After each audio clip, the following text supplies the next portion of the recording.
Sejam bem-vindos a mais uma palestra na Fraternal. Hoje recebendo o palestrante Douglas Bonizzi Sanches, com o tema O Retorno ao Pai, restaurando a imagem de Deus em nós. Rádio e TV Fraternal sempre em sintonia com você.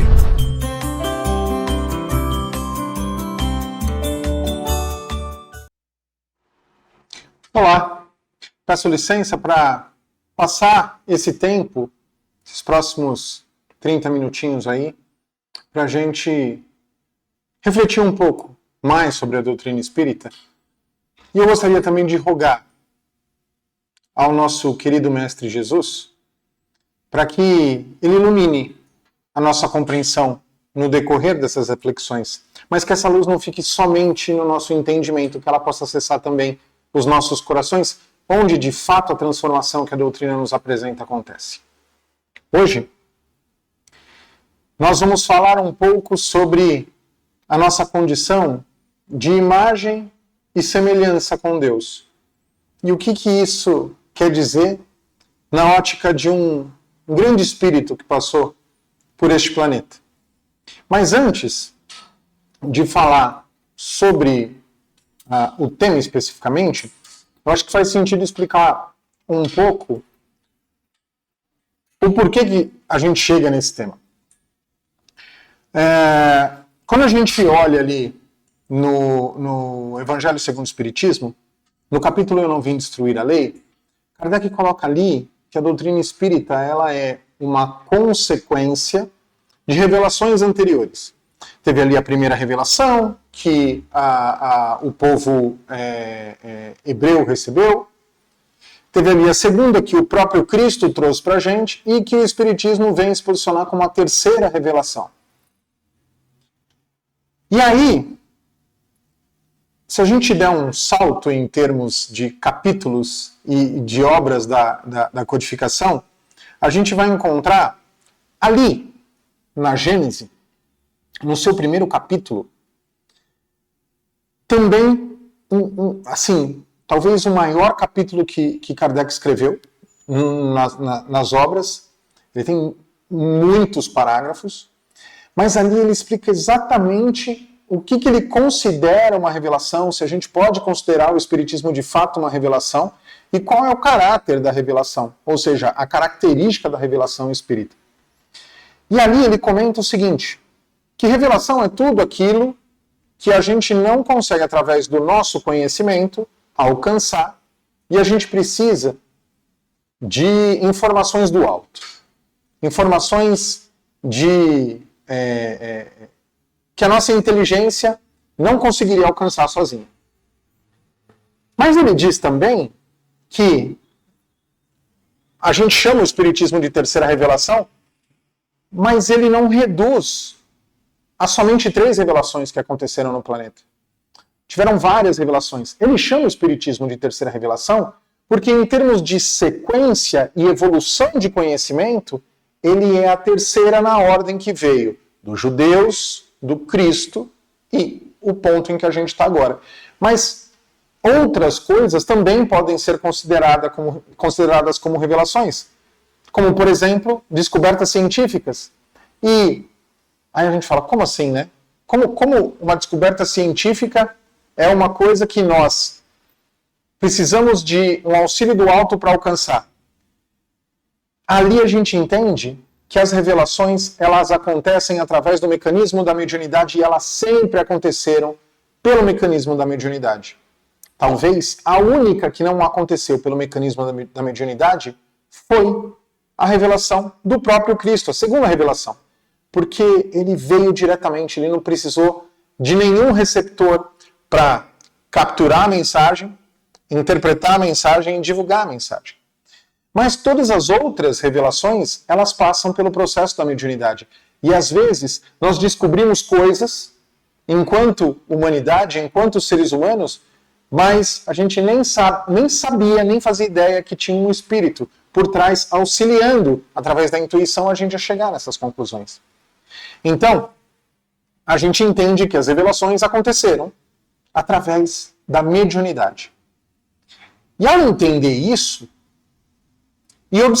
uma coisa interessante, outro ponto que Kardec apresenta nesse capítulo é que a única revelação coletiva que aconteceu foi a revelação do Espiritismo, porque todas as outras anteriores foram realizadas para um médium específico. Por exemplo, a judaica dependeu de Moisés.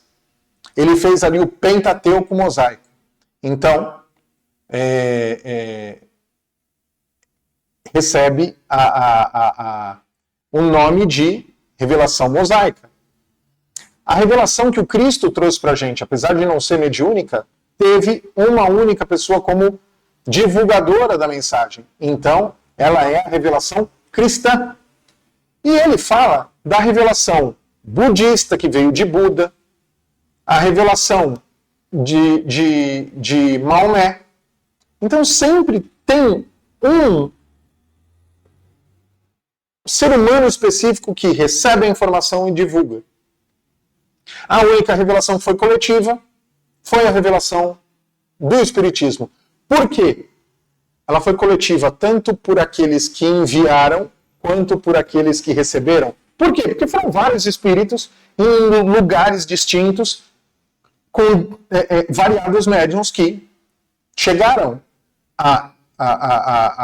por onde chegaram as informações, e aí Kardec, ele só organizou. Por isso que nesse capítulo a gente descobre que falar de kardexismo não faz sentido. O próprio Kardec, ele tira isso da frente e ele fala, isso aqui é espiritismo, não é kardexismo, porque eu não fui o divulgador da revelação, eu só organizei. Então, olhando para esse contexto, eu comecei a refletir. Comecei a refletir na seguinte ótica. Se ela foi uma revelação coletiva, será que não outros espíritos que foram encarnados, sábios, não participaram dela também, ali do plano espiritual, passando para os encarnados da época? E a resposta é fácil.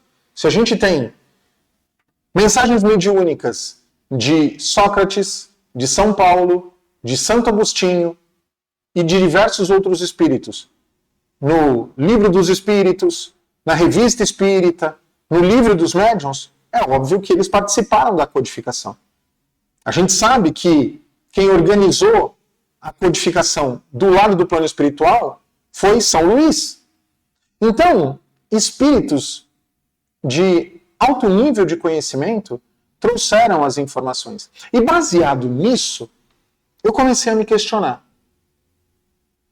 O que de fato a gente pode considerar como uma revelação do Espiritismo e o que de fato não são junções de conhecimentos anteriores que os espíritos sábios, ao chegarem no plano espiritual, confirmaram que exatamente era assim que as coisas se passavam. E baseado nisso, eu comecei uma busca pessoal.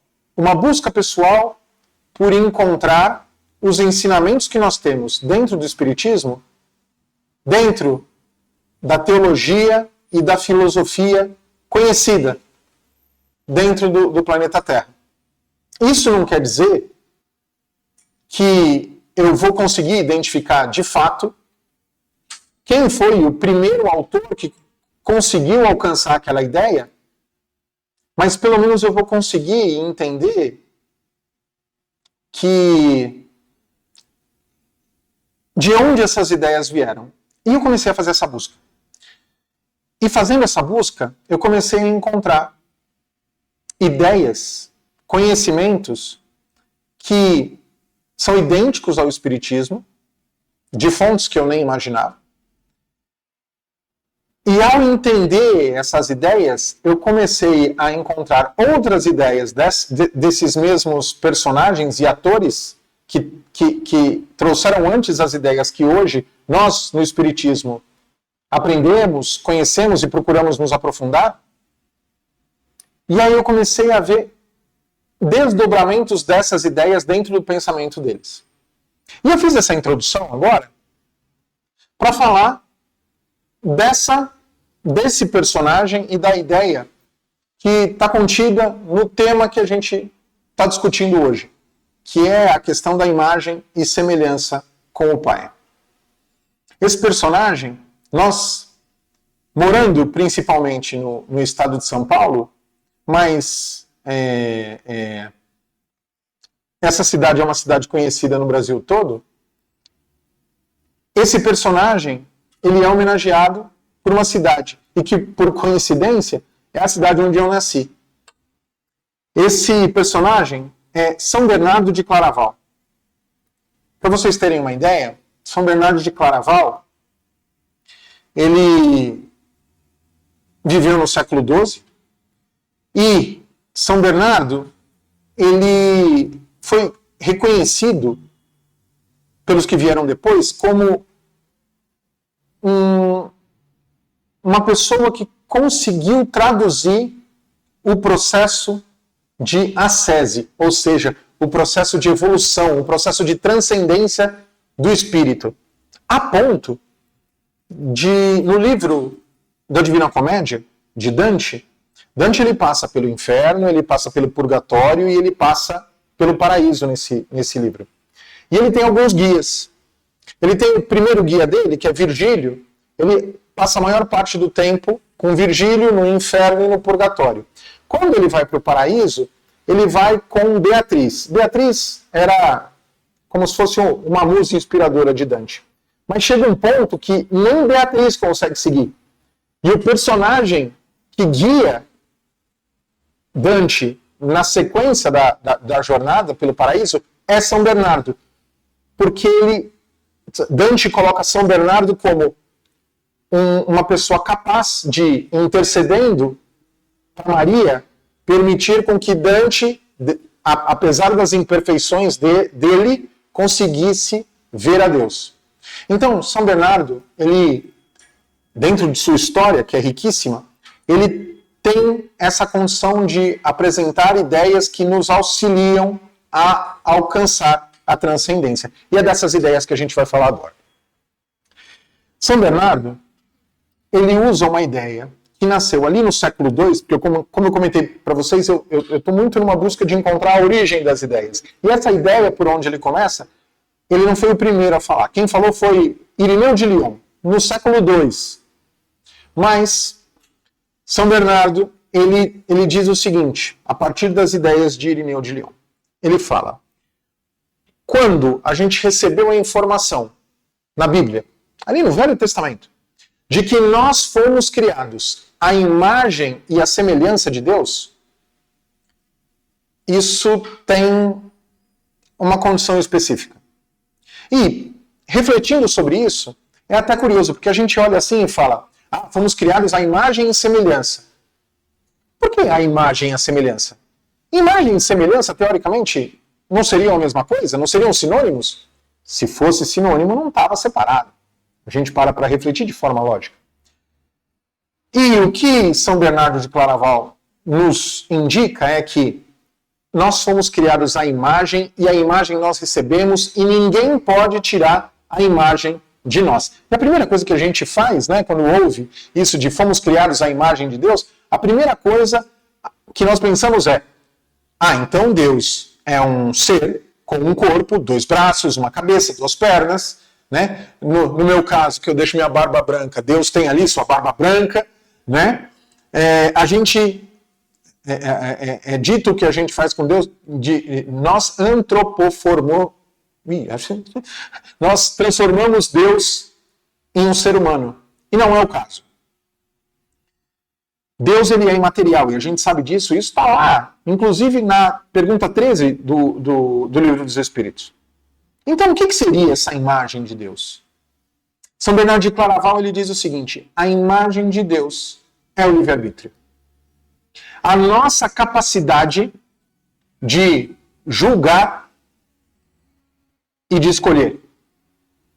Está aí a imagem. Mas o que é a semelhança? São Bernardo de Claraval diz o seguinte, a semelhança, essa a gente recebeu a possibilidade de ter, mas não necessariamente nós a temos. Eu diria que hoje em dia, grande parte da humanidade não tem semelhança com Deus. Por quê? São Bernardo de Claraval diz o seguinte, a semelhança, ela é traduzida em dois desdobramentos do livre-arbítrio. A liberdade de conselho e a liberdade de comprazer-se. Esses são os nomes que ele usa. Mas traduzindo, a liberdade de conselho seria a nossa capacidade de escolher a coisa certa, a coisa boa e a coisa verdadeira. E a capacidade de, essa liberdade de comprazer-se é a gente sentir prazer, é a gente se deleitar por escolher a coisa certa, a coisa boa e a coisa verdadeira. Então, como a gente alcança esta condição e mantém, porque esses dois tipos de liberdade eles podem ser perdidos, quando a gente alcança essa condição, aí sim nós somos a imagem e a semelhança de Deus. E por que isso pode ser perdido, né? Um comentário rápido dentro do que eu disse. Porque a condição da semelhança, ela depende, obviamente, de duas coisas. De entendimento, porque como é que eu defino uma coisa boa e uma coisa ruim? Eu preciso entender as coisas. Preciso conhecer as coisas para poder escolher. E o sentir prazer, aí sim tem a ver com o sentimento, tem a ver com sentir o desejo em relação àquilo. Então, essas duas liberdades elas estão diretamente ligadas à vontade. Livre-arbítrio, dentro dessa estrutura, livre-arbítrio é possibilidade de escolha. A semelhança, que são esses dois tipos de liberdade, é vontade ativa para o bem. Ele diz o seguinte, quando a gente fica só no livre-arbítrio, atendendo só as nossas necessidades corporais, essa é uma das condições que nós chamamos de pecado. Obviamente a gente está falando de um espírito que viveu no século XII, que tinha o conhecimento da Igreja Católica da época, e ele usava termos como pecado, né, inferno, paraíso. Mas o conceito, a ideia por trás, ela está muito conectada com o Espiritismo. E aí, voltando, ele diz que não existe ser humano sem livre-arbítrio. E é aí, de novo, que a gente reforça a imagem de Deus. Agora, existe sim seres humanos que estão longe de serem semelhantes a Deus. Ele diz o seguinte também, que estar conectado somente ao livre-arbítrio sem executar as escolhas corretas é uma condição de escravidão. Escravidão aos nossos desejos animais. Olha como isso começa a se conectar com o Espiritismo. E que quando a gente desenvolve através da razão e da vontade essas duas liberdades, a gente começa a, de fato, evoluir e transcender. Ele diz o seguinte, quando a gente só está na condição de ter livre-arbítrio, mas não ter essas outras duas liberdades, ele diz que nós estamos curvados. Curvado por quê? Porque a gente só consegue olhar para nós mesmos. Sabe aquela coisa de olhar para o nosso umbigo? É isso, é essa curvatura. Inclusive, ele fala da espinha dorsal da salvação. Né? Porque quando a gente fica reto, a gente fica com a nossa coluna reta. Mas quando a gente fica curvado, não. E que, para que a gente consiga se descurvar, isso é um processo que depende de dois agentes. O primeiro agente é Deus, que dá para a gente o livre-arbítrio e a capacidade de escolher e desenvolver isso. Que mostra para a gente, que apresenta para a gente o que é bom e o que é ruim. E nós, através da nossa capacidade de julgamento que está no livre-arbítrio, temos que identificar o que é bom e o que é ruim. E o segundo agente somos nós mesmos, porque sem a nossa vontade, sem o nosso consentimento para alcançar isso, a gente não consegue se descurvar. E aí, lendo isso, eu ouvia muito dizer que a liberdade que a gente diz que busca que é fazer o que a gente quer, quando a gente quer, na realidade é escravidão. E eu não conseguia entender, eu entendi o conceito por trás, mas eu não conseguia, por exemplo, explicar. E com São Bernardo, eu comecei a entender e ser capaz de explicar isso dentro da estrutura dele. E aí, ele vai além. Ele fala que nós temos quatro tipos de amor. E que a jornada de se descurvar é passar de um amor ao outro. Ele diz que o primeiro amor que nós temos é o amor de si por si. O que isso quer dizer? É quando nós nos amamos focados na busca do nosso prazer. Nome que a doutrina espírita dá para isso: egoísmo, orgulho. E nesse estado ainda estamos curvados. Eu diria que em alguns períodos da humanidade nós, pelo menos, éramos motivados a começar o processo de se descurvar. Mas hoje em dia nós somos motivados a nos manter curvados. E a gente vai conseguir entender isso no fim. O segundo tipo de amor é o amor de Deus por si. Ou seja, nós começamos a amar a Deus, ou seja, a gente começa a se descurvar, mas a gente ama a Deus, digamos assim, pelo motivo errado. Ou seja, a gente ama a Deus porque a gente quer receber as bênçãos dele. A gente ama a Deus porque a gente quer ser protegido por ele. A gente ama a Deus porque a gente tem medo, né, das consequências de não amar a Deus. Então a gente já entende que amar a Deus é o caminho. Mas a gente ainda ama a Deus porque a gente ama a nós mesmos. O próximo tipo de amor é o amor a Deus por Deus. É aquela condição onde a gente começa a entender um pouquinho mais, não o que é Deus, que é como está ali na primeira pergunta do Livro dos Espíritos, mas tudo aquilo que Deus criou, todos os efeitos, todos os atributos divinos, e a gente começa a amar a Deus por Ele mesmo.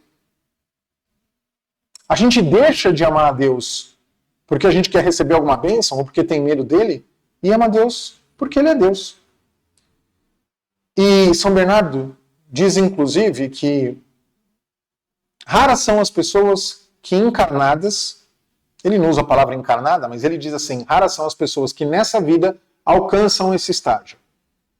E mais raras ainda são as pessoas que alcançam o quarto estágio de amor, que é o amor de si por Deus. E o que é essa condição?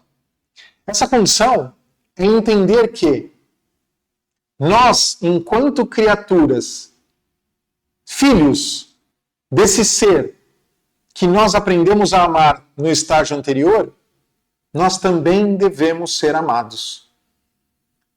E não só nós mesmos, mas nós próprios, mas todos nós. Ou seja, a gente está falando de bem comum. A gente está falando de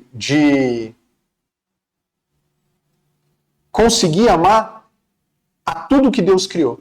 Então, lembrando, amor de si por si, amor de Deus por si, amor de Deus por Deus e amor de si por Deus. E quando a gente chega no amor de si por Deus, a gente está reto. Ali é quando a gente consegue fazer a caridade pura.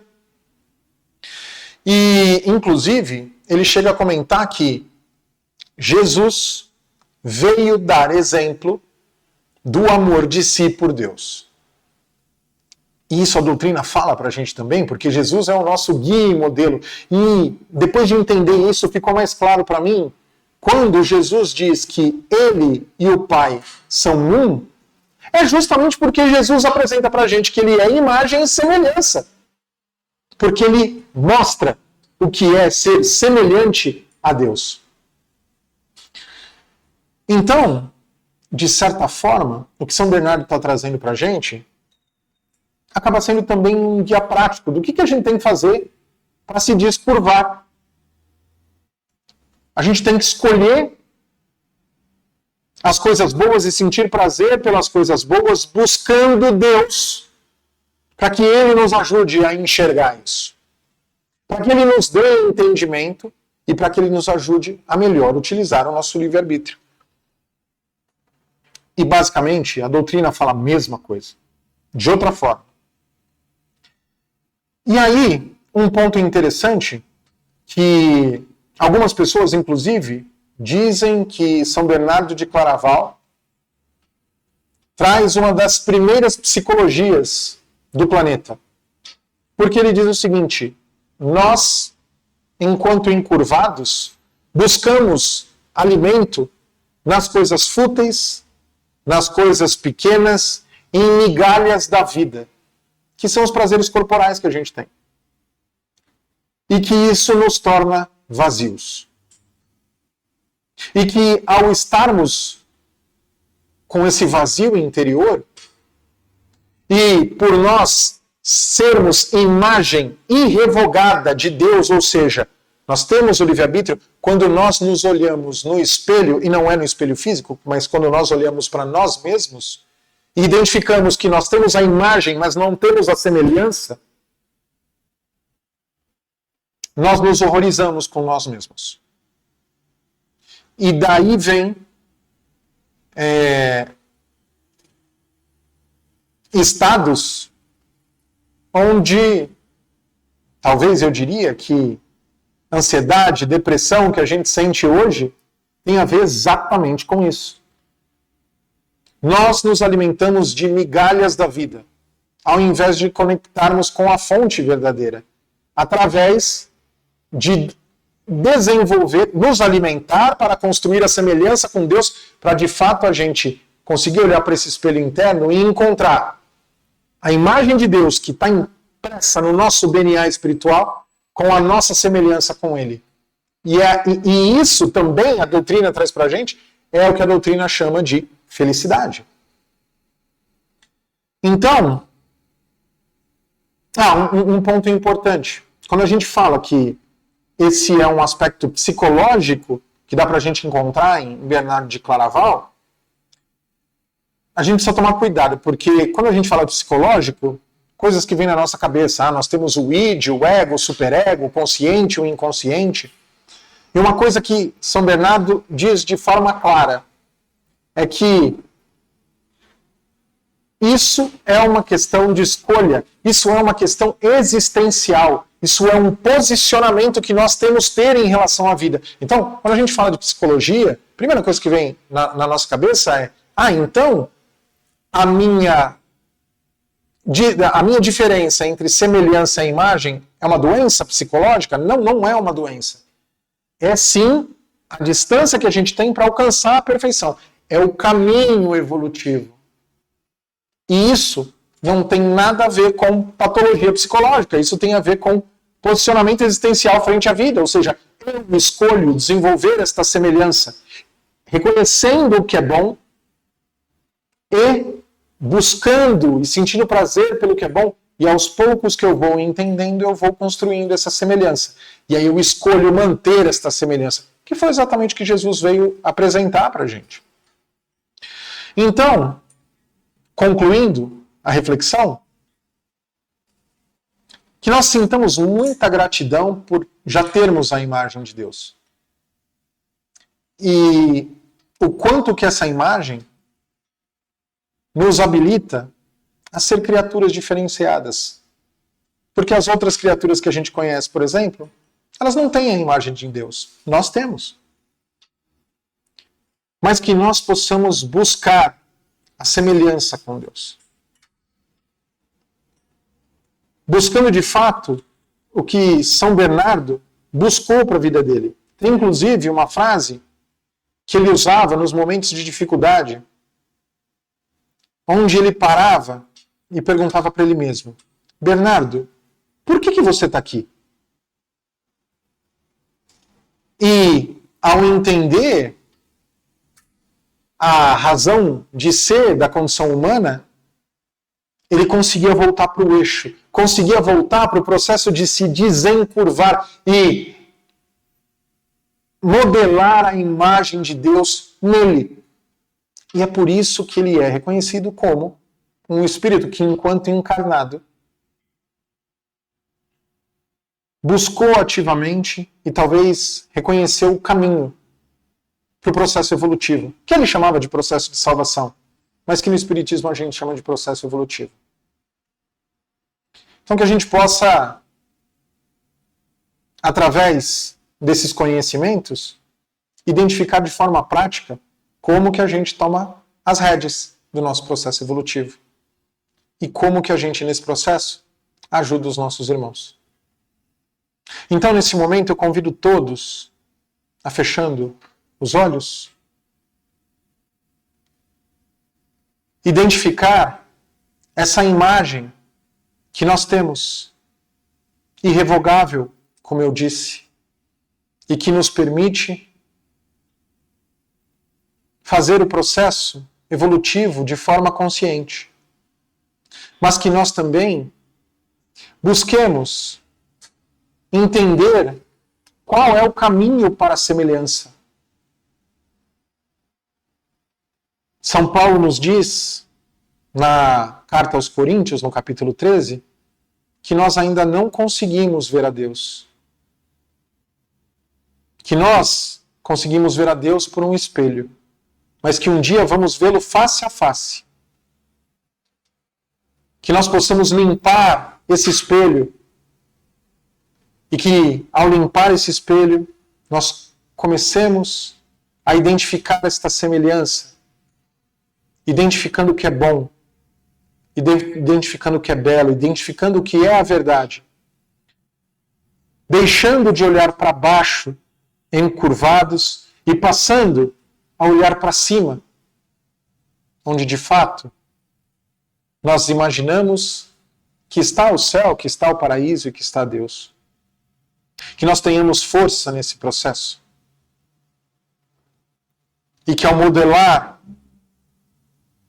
os exemplos do Cristo em nossa vida, nós consigamos, na verdade, modelar a semelhança possível que Deus nos permite com Ele. E assim, buscarmos o potencial que temos de ser perfeitos e felizes. Que assim seja.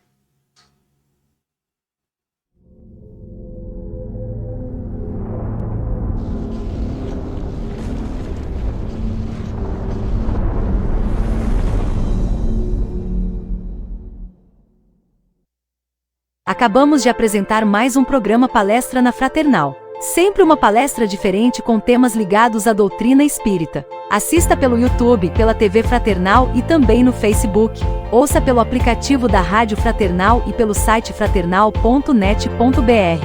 Rádio e TV Fraternal, sempre em sintonia com você.